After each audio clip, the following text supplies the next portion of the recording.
السلام علیکم ورحمۃ اللہ وبرکاتہ۔ دوستو، گفتگو کرنے سے پیشتر ضروری سمجھتا ہوں سب سے پہلے آقائے دو جہاں سرور کون و مکان صلی اللہ تعالیٰ علیہ وسلم کی مقدس بارگاہ میں جھوم جھوم کر درود و سلام کا ہدیہ پیش کریں۔ پڑھیں باواز بلند درود پاک صلی اللہ علیہ نبی الامی علیہ صلی اللہ علیہ وسلم، صلاۃ و سلام علیک یا رسول اللہ صلی اللہ تعالیٰ علیہ وسلم۔ دوستو، آج جو ویڈیو میں پیش کرنے والا ہوں بہت زیادہ خوبصورت اور شاندار ویڈیو ہوگا۔ دیکھیے، آج میری گفتگو کا ٹاپک ہے کہ اللہ تبارک و تعالیٰ کی اطاعت رسول کریم صلی اللہ تعالیٰ علیہ وسلم کی اطاعت کے بغیر نامکمل ہے، اور قرآن عظیم و فرقان حمید کی تفہیم اور اس کا سمجھنا حدیث رسول صلی اللہ تعالیٰ علیہ وسلم کے بغیر نامکمل ہے۔ دیکھیے، اسلام کا سرچشمہ ہدایت قرآن و حدیث ہے۔ اجماع اور قیاس یہ دونوں ادلہ شرعیہ قرآن و حدیث سے اخذ ہونے پر دار و مدار ہے۔ اللہ تبارک و تعالیٰ نے لوگوں کی سعادت دنیا اور اخروی کے لیے انبیاء کرام اور رسولان عظام کو دنیا میں بھیجا، اور سب سے آخر میں اللہ تبارک و تعالیٰ نے اپنے حبیب صلی اللہ تعالیٰ علیہ وسلم کو بھیجا۔ اللہ تبارک و تعالیٰ خود ارشاد فرماتا ہے، وَمَا أَرْسَلْنَاكَ إِلَّا رحمۃ للعالمین۔ اللہ تبارک و تعالیٰ نے اپنے حبیب پاک صلی اللہ تعالیٰ علیہ وسلم پر قرآن عظیم و فرقان حمید کو نازل فرمایا۔ اللہ تبارک و تعالیٰ خود ارشاد فرماتا ہے، وَإِنَّهُ لَتَنزِيلُ رَبِّ الْعَالَمِينَ نَزَلَ بِهِ الرُّوحُ الْأَمِينُ عَلَىٰ قَلْبِكَ لِتَكُونَ مِنَ الْمُنذِرِينَ بِلِسَانٍ عَرَبِيٍّ مُبِينٍ کہ اللہ تبارک و تعالیٰ نے قرآن عظیم و فرقان حمید کو اپنے حبیب لبیب صلی اللہ تعالیٰ علیہ وسلم پر نازل فرمایا، جس کو لے کر کے حضرت جبریل امین علیہ الصلاۃ والتسلیم آپ کی بارگاہ میں حاضر ہوتے تھے، اور اس قرآن عظیم کو اللہ نے اپنے حبیب صلی اللہ تعالیٰ علیہ وسلم پر عربی زبان میں اتارا۔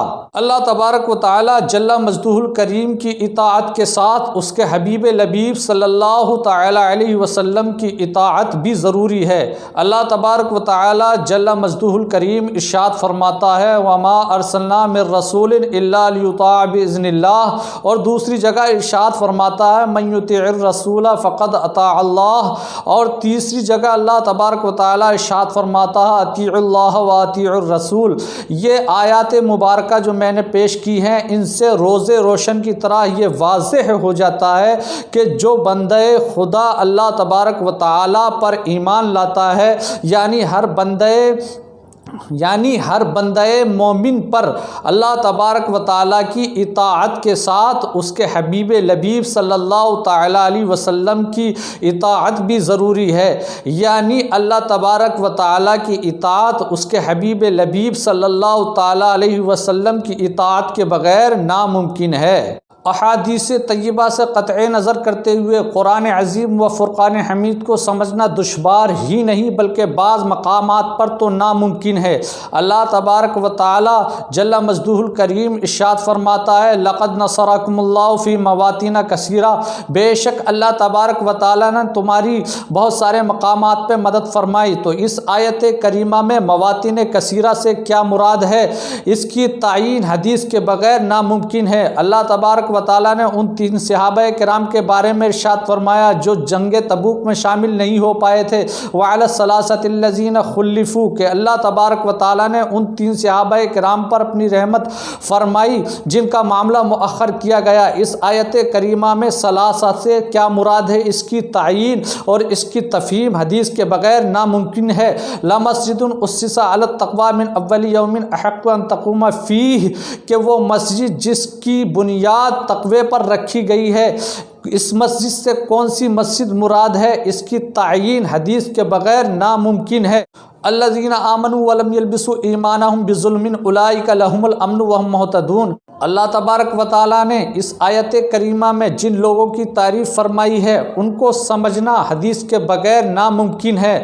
پھر دوسرا مقام ہے احادیث طیبہ کا، کہ یہ اسلام کا سرچشمہ ہدایت ہے۔ جس طریقے سے صحابہ کرام رضوانُllahi تعالیٰ علیہم اجمعین اللہ کے مقدس کلام کو یاد کرنے اور اس کے لکھنے کا اہتمام فرماتے تھے، اسی طریقے سے صحابہ کرام احادیث طیبہ کو سننے اور اس کے لکھنے کا اہتمام فرماتے تھے اور کمال توجہ کے ساتھ سنتے تھے اور اس کے سننے سنانے کی محفلیں منعقد کرتے تھے، اور بلکہ ایک حدیث کو سننے کے لیے احادیث طیبہ کی کھوج کے لیے ایک شہر سے دوسرے شہر اور ایک ملک سے دوسرے ملک بھی جایا کرتے تھے۔ اپنی اس گفتگو کی بنیاد پر میں یہ کہہ سکتا ہوں کہ اللہ کی اطاعت رسول کی اطاعت کے بغیر ناممکن ہے، اور قرآن کا سمجھنا، قرآن کی تفہیم رسول کریم صلی اللہ تعالیٰ علیہ وسلم کی حدیث کے بغیر ناممکن ہے۔ اگر یہ ویڈیو آپ کو پسند آیا ہو تو زیادہ سے زیادہ شیئر کریں، لائک کریں، کمنٹ کریں۔ السلام علیکم ورحمۃ اللہ وبرکاتہ۔